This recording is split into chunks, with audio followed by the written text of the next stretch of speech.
Okay, tadi Cikgu Min cakap pasal pergi hiking, Wang Burma kan, memang tempat yang best lah. So when you mention about something that you don't like hiking before and now, masa tu memang tak suka hiking. Dan kebetulan masa matrik first time kena pergi Wang Burma. Lepas tu masuk USM, I think ada satu program BTN pun kena pergi tempat tu juga. Lepas tu saya memang masa pergi BTN tu stres dah. BTN dekat Go Kelam ni kan? Go Kelam, tapi kena masuk Wang Burma juga. Lepas tu saya pun sebab dia kan kena hiking sikit kan, macam steep sikit, macam malas betul nak hiking, tapi kena juga. So lepas tu bila pergi ke maktab, and then kawan-kawan ni semua macam tanyalah siapa ada pengalaman hiking semua. Saya pun tersebut lah Wang Burma. Lepas tu dia orang jadikan saya pengerusi ekspedisi tu. Semua vote. Saya tak 3 kali pergi Wang Burma ni memang. So 3 kali masuk? 3 kali. Saya masuk sekali je. Pengen lah pergi lagi tapi tak pernah berpeluang kan. 3 kali. Macam dah lah dekat kan. Jangan masa tu dekat kan. Matrik, uni masa second year and then maktab. Saya rasa macam stresnya. Tapi pergilah juga kan. Tapi sebab 3 pengalaman yang berbeza kan. Kawan-kawan pun lain-lain. So macam okay lah. It's nice lah. Sebelum nak pergi memang lah tak nak. Lepas tu okay. Bila dah pergi. Dia memang selalu macam tu pun. Dia macam sometimes kita ada feeling yang macam tak nak buat. Tapi buat juga. End up suka pula kan. Tapi masa tu saya rasa macam tak nak lah hiking, macam tak best lah kan. Macam berselut lah apa semua kan. So macam memang tak minat langsung. Lepas tu lepas dah kahwin pun suami pun ada juga ajak hiking apa semua kan. Memang saya tak nak. tak nak camping, tak nak apa-apa. Tapi dan bila I think tahun 2012-13 macam tu lah. So ada masa tu saya selalu sakit kaki, sakit lutut kan. Lepas tu student saya cakap, dia kata baik you start hiking. Dia kata sebab you know when you move more, dia kata lutut tu akan jadi okay. Itu saya pun macam tak percaya kan. Tapi lepas tu bila start macam best pula. So macam best sebab ialah we start slow kan. Kebetulan belakang sekolah ada Bukit Gasing. So macam semua orang datang Bukit Gasing tu tu panjat. Siapa yang nak pergi Kinabalu pun dia akan train dekat Bukit Gasing sebab dia punya terrain dia sama. It's a staircase. Cikgu Min pernah tak? Pernah. Naik Kinabalu. Tapi sampai 2,770 meter. Okay lah. Dah sampai dah ke? Sampai dah. Mestilah sampai kan? Kalau tak claim sabar. Tak boleh claim sabar. Okay. So yang Kinabalu tahun 2018, yang punya seronoknya hiking tu 2017 tu banyak kita orang buat macam satu aktiviti panggil flag challenge. So maknanya kita bawa bendera sekolah yang sebelum ni sekolah sendiri pun tak pernah buat, dan saya pun tak pernah dengar mana-mana sekolah kat Malaysia buat flag challenge. Maksudnya kita inculcate the idea where student bawa flag, school flag lah kan. Macam kan saya rasa macam the love for school sekarang macam tak ada. Student dah tak rasa kan. Tapi sekolah macam LaSalle ni sebab dia punya alumni kuat.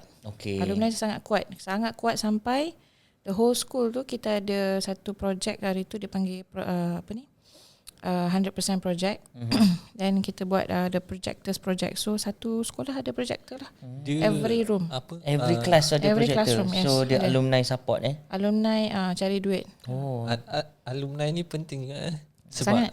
Sebab saya kan sekolah harian biasa apa semua, and I don't think yang sekolah saya ada alumni macam abang punya tu alumni very strong, and Cikgu Yasmin very strong, and yalah betul lah. Sebab alumni tu dia alumni tu have a say. To the extent sampai ada sekolah yang alumni have a say that who they want to become the headmaster, principal dekat sekolah tu. Betul. Macam sekolah macam LaSalle pun dia Board of Governors dengan Old LaSallian still ada say. Dia ada macam go through interview apa semua kan. So macam sebab nak suit with the school punya aspiration, vision and mission semua tu. So still ada lah that part. So the alumni is very strong. Then bila alumni ni strong, so kita pun rasa macam kita boleh buat a lot of activities lah dengan student kan, sebab ada support. And bila dah start all this hiking, bawa flag semua ni, and then my student, then I saw this one macam competition lah daripada my Global Teacher Prize punya fraternity. So dia buka satu pertandingan, it's called Brian Lara Sports Prize. I'm not sure whether you apa know. Apa tu? Brian Lara. Brian Lara Brian Lara is a prominent cricketer Dia pemain kriket daripada Trinidad and Tobago. Okay. Sangat famous tapi dia dah retire lah sekarang. Okay, so dia contribute $10,000 to the fund of dia punya prize tu, sports prize. So ada dua orang pemenang lah. So yang pemenang ni adalah saya dengan dengan seorang cikgu daripada Australia. How can you win that? Maksudnya you How did I win it? Kita orang buat video dan video tu basically untuk hiking Kinabalu. So my students semua cerita pasal dia, macam mana kita dah buat flag challenge in 2017 tu. So cerita and then masukkan all the videos and then gambar lah yang kita dah pergi hiking semua. Tunjuk yang kita ada interest in it. And then we won. So we got $5,000 translate around 20k kan. So for the school. For the school, tapi pada masa tu team yang nak naik ke Kinabalu tu 11 orang student je. So they cover untuk dia orang. So we cover that, tapi student tambah sikit duit lah sebab dah lalang ke Sabah. Takkan kita tak nak pergi macam jalan-jalan sikit kan. So sudah tambah sikit extra money to Round Island. Pergi 3 island tu lah, Manukan, Mamutik, Sapi. Yes, correct. Orang Sabah. Itulah best betul masa tu. Then we use the money to hike lah. So basically banyak saya punya aktiviti expedition ke macam in 2017 tu tahun paling banyak saya ke Dubai 5 kali. Saya balik Taiping sekali je tahun tu, tapi 5 kali saya pergi Dubai. 5 kali pergi Dubai. Termasuk saya bawa student. Untuk apa? Okay, untuk tiap-tiap tahun memang saya dapat ke Dubai sebab Global Teacher Prize tu memungkinkan saya dapat ke Dubai. Don't cover tiket. They covered, tapi 2015 government, kerajaan Malaysia yang support. Sebab that was the year I got that top 50. So dia support me. And then 2016 masa tu pun masih government menteri yang support. Tahun yang ketiga tu 2017, 18, 19. Yang tu semua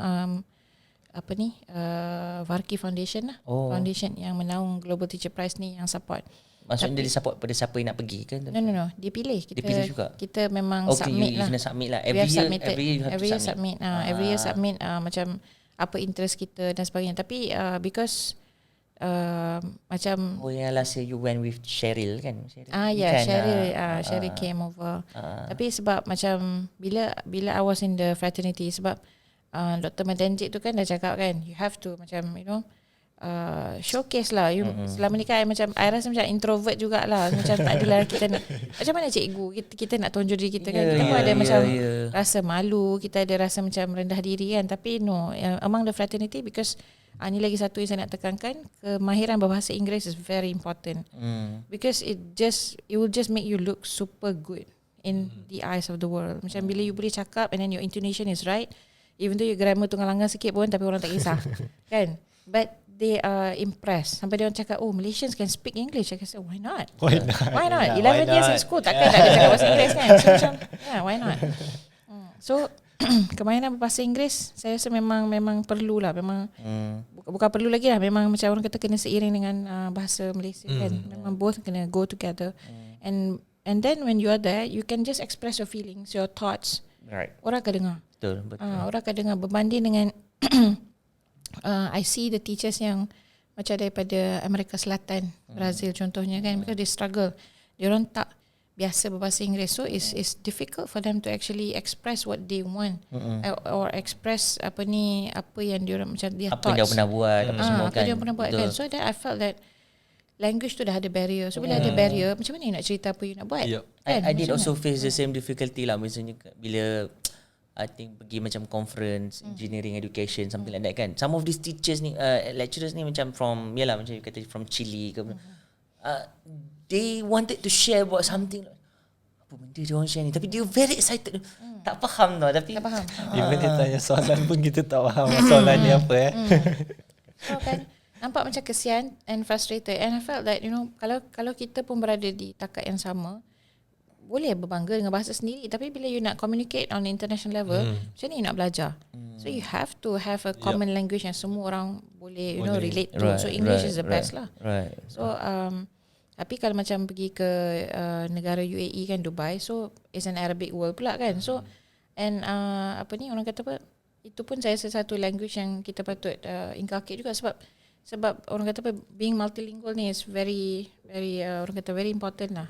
Yes. Especially nak sharing knowledge ni kan memang penting. Okay. So sekarang ni kita nak tanya Cikgu Min.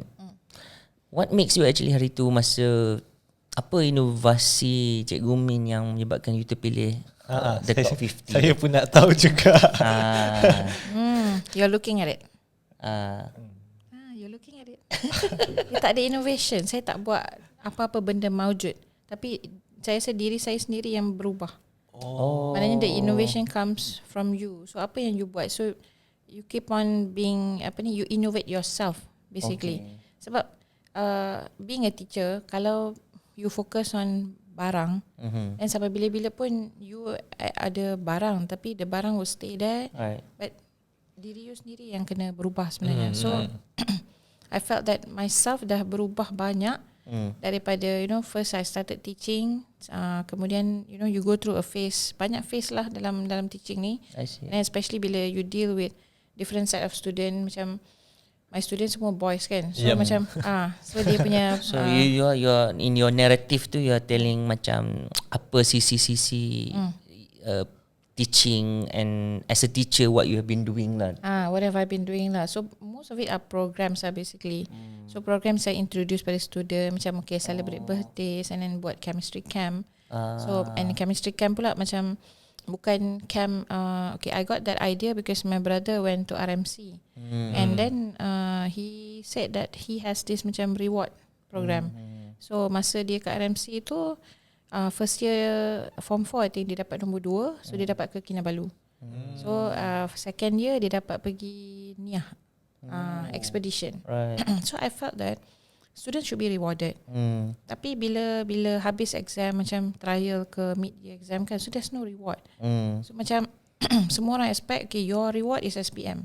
Tapi kita ni manusia kan, you have to you have to have reward continuously. Right. So I felt that when I started chemistry camp tu, I felt that after trial, between trial dengan SPM, mesti ada satu macam intervention program di mana student pergi retreat tapi at the same time belajar. And then you keep doing that until now. I keep doing that until now. Cuma tahun ni tengah Tengah COVID ni susah sikit sebab lah. COVID ni kan tak tahu macam mana nak dia kata aktiviti perkemahan tu semua tak dibenarkan. Perkemahan, tapi sebab camp ni bukan macam perkemahan, dia orang pergi ke hotel juga, and then macam bila every time I nak buat program, memang so far masih bernasib baiklah banyak dapat sponsors. Memang I carilah, I memang cari tu. Wow, very enterprising. Cikgu pun main peranan. Itu trik yang kena ada pada cikgu. Maksudnya enterprising, bukan setakat kata tunggu tak ada duit lah, nak buat ni tak ada duit. Maksudnya you don't use that as a reason lah. Dan kan. I rasa macam I relate this to chemistry actually, sebab bila kita ajar chemical bonds, covalent bond kan, I always like this idea of sharing electrons. Sebab kalau macam non-metal atoms nak share electron, what you need, that's how much you share. Kan? Kita cerita chemistry lah pula ni. Kan, kalau macam carbon, you need 4 more electrons to become stable. Tapi if you need 4 electrons, you need to share 4 first. Then you get 4. So this concept of giving first ni memang like macam orang kata apa, duit gaji kita tu macam bukan hak kita lah sepenuhnya. So memang banyak belanja student kan, macam tu, dan kita tak boleh berkira lah.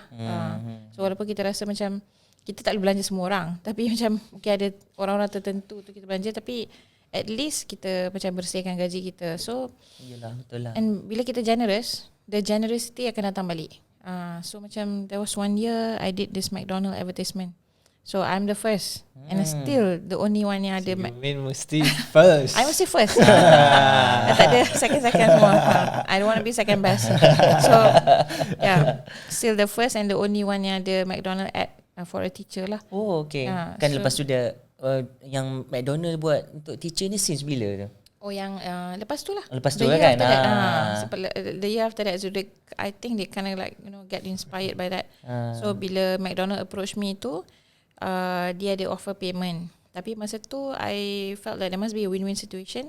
So I told them instead of giving me je the payment, can you give the breakfast, but dia punya shooting tu about pagi breakfast punya meal in McDonald's. So kata boleh tak you bagi the breakfast meal. Dia kata okay lah, kita bagi pada sekolah. So everyone in school dapat.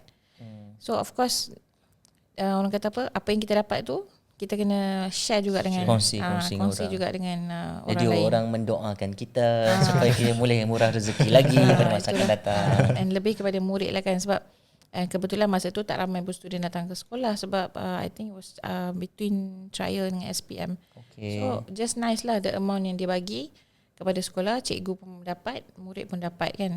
McDonald punya breakfast. So dari situ you keep on learning lah, you keep on innovating yourself kan, you keep on macam jangan keep everything to yourself, jangan kedekut. Macam But tu. I really like the idea. I mean itulah the turning point I think maybe is because you were shortlisted top 50 tu kan. Yes. And then it's making when you want to start innovating something short of fun, short of something, you can just approach people Ya, kan. dia macam opening. Dia memang pembuka lah. Dan betul lah apa yang macam Dr. Manzik cakap kan. You're chosen for for not what you have done, but for what you're about to do. And that was actually a very powerful statement sebab kita memang sentiasa ada kalau kita macam insan biasa ni, kita memang akan rasa rendah diri tu. Tapi lepas tu baru kita realise that if you can use your voice to help other people, then why not? Macam tu.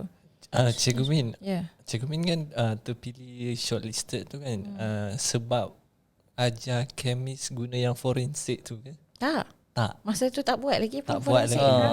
Forensic came later. Much later, baru lagi like 2018. Yang tu idea tu datang macam mana? Forensik tu sebab memang masa duduk tengah masak-masak ke Tak, dia? tak, tak. No.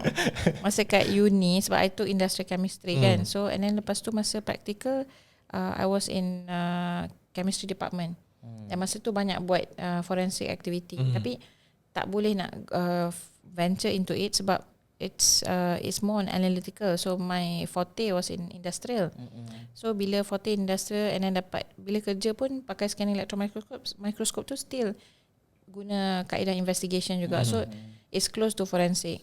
So benda tu macam is a suppressed punya desire, tapi once I got the platform daripada Dr. Ihsan. Dr. Ihsan memang play an important part lah in my my presence as a STEM based teacher. Nanti saya kena tag Dr. Ihsan ni. Kena. Dr. Ihsan.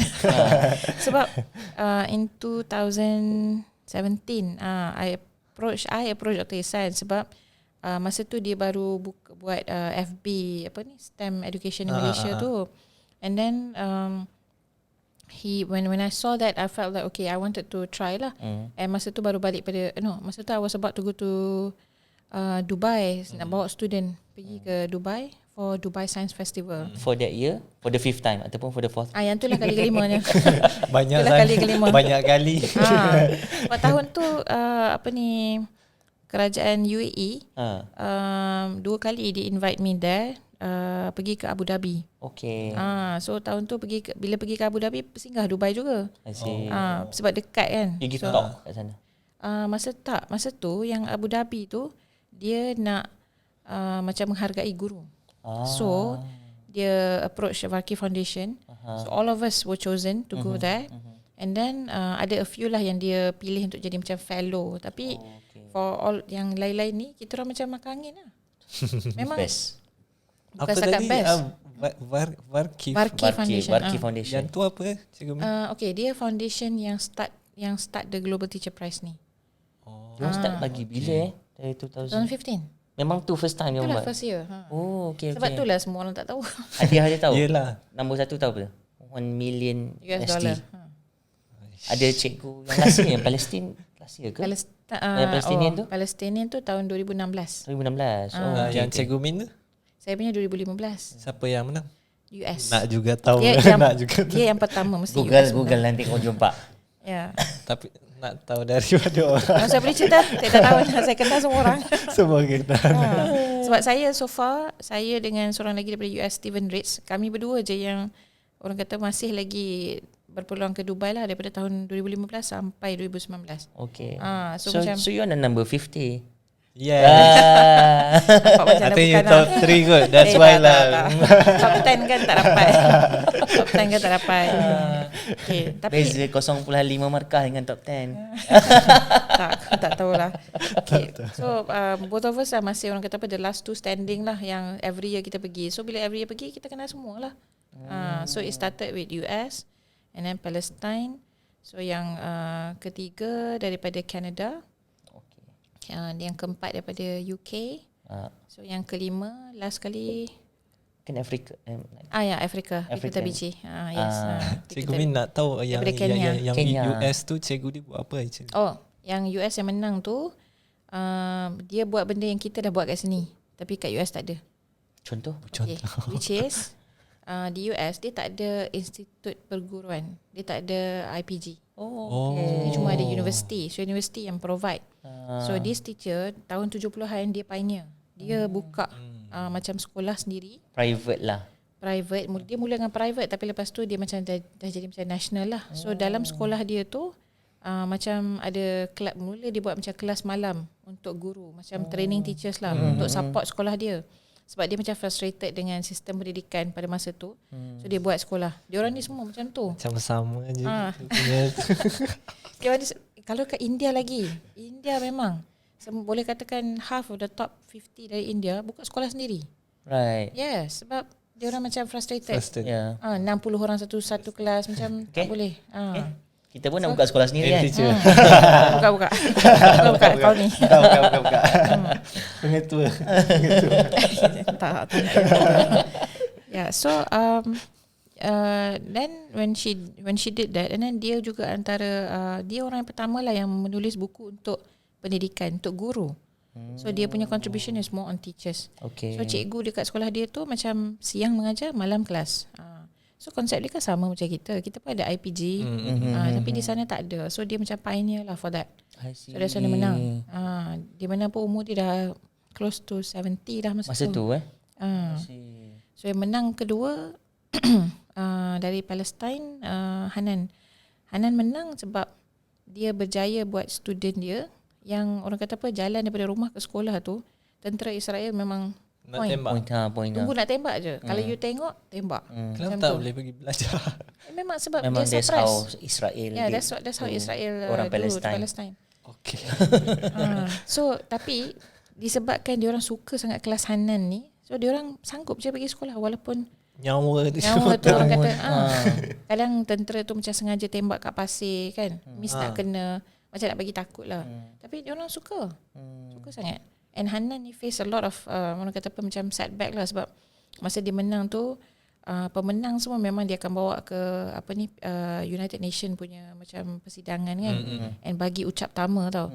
So masa Hanan pergi tu, I think Donald Trump cakap, dia kata dia tak nak Hanan berucap. Hanan macam persistent juga dengan apa bahasa Inggeris dia yang orang kata apa, selang-seling dengan Arabic tu kan, ada slang Arabic dia cakap juga. Sebab dia seorang yang sangat passionate lah. So that's why dia menang. And then kemenangan dia pun macam very significant sebab pada masa tu Islamophobia is very high. So kemenangan dia di-announce oleh Pope sendiri. Pope Francis yang sekarang ni. Macam tu nampak macam ada give and take di antara dua dunia berbeza ni. So kita nampak macam ada acknowledgement lah atas kemenangan Hanan tu. Yang kemenangan Hanan macam membuka, orang kata macam buka mata lah. Buka mata lah, because nampak memanglah first year US menang kan. Dan tahun yang pertama tu tak salah saya 17 guru US yang dalam top 50. I see. 17. Yeah. So tahun yang kedua semua tu baru nampak macam ada balance lah, sebab bila orang cikgu baru lain nak dah tahu kan. Baru hantar application. Ada tak je. First year tu saya sendiri pun tak nak apply. Sebab anak murid saya kata ada pertandingan ni kan. Lepas tu saya kata, siapa nak bagi cikgu sampai 1 juta? Saya mesti scam. Lepas tu tak ada macam iklan pula kat Facebook kan. So macam it's just a small iklan macam kat Facebook tu. So maksudnya award ni memang anak murid yang bagi tahu cikgu. Anak murid bagi tahu, tapi saya tak apply pun. Lepas tu saya tak tahu yang dia applykan untuk saya. Wow. Lepas tu siapa dia tu? Good job. Ya, dia dekat Australia sekarang. So dia apply tapi bukan dia seorang. Macam ada lagi anak-anak murid, dia pakat dengan anak murid yang lain. total about 100 orang. Don't nominate kan? Yang nominate kan. Yang saya tahu 100 tu sebab tahun tu 2014 lah. So June was what happened and saya macam ignore. Lepas tu bila Oktober tu saya masuk hospital sebab kena leptospirosis, kecil tikus. So, you pun kena juga? Berpengalaman. Okay. Kita boleh share pengalaman leptospirosis. Dengue dah kena? Sekali. Okay. Kita gang. Two in one. Betul, kita gang. Gang. So, masa tu dekat hospital, saya tak buat apa kan dekat hospital. Lepas tu tengok ada email daripada Varki Foundation ni. So, dia kata tarikh tutup Global Teacher Prize ni 5th October. Dia kata, so dia cakap, can you please apply? Dia kata, because there's 100 nominations for you. Dia kata macam banyak. 100 nominations. Dan masa tu, tahun yang pertama tu pula, student kena tulis 300 patah perkataan. So you can just imagine my boys yang kalau kat sekolah ni nak suruh tulis chemical equation pun susah, boleh pula nak tulis essay kan. 300 patah perkataan bukan sikit kan. So I don't know what they wrote and until hari ni pun tak tahu siapa yang tulis. Lepas tu bila dapat email tu dia kata we have extended the date to 12 of October. Dia kata please apply. So duduk fikir. Lepas tu baru saya buka. Baru buka tu baru tengok macam bukan scam je kan. Sebab saya tengok dia punya panel of judges tu semua saya tak kenal kecuali seorang. Saya kenal Kevin Spacey. Kevin Spacey kan pelakon cerita Pay It Forward.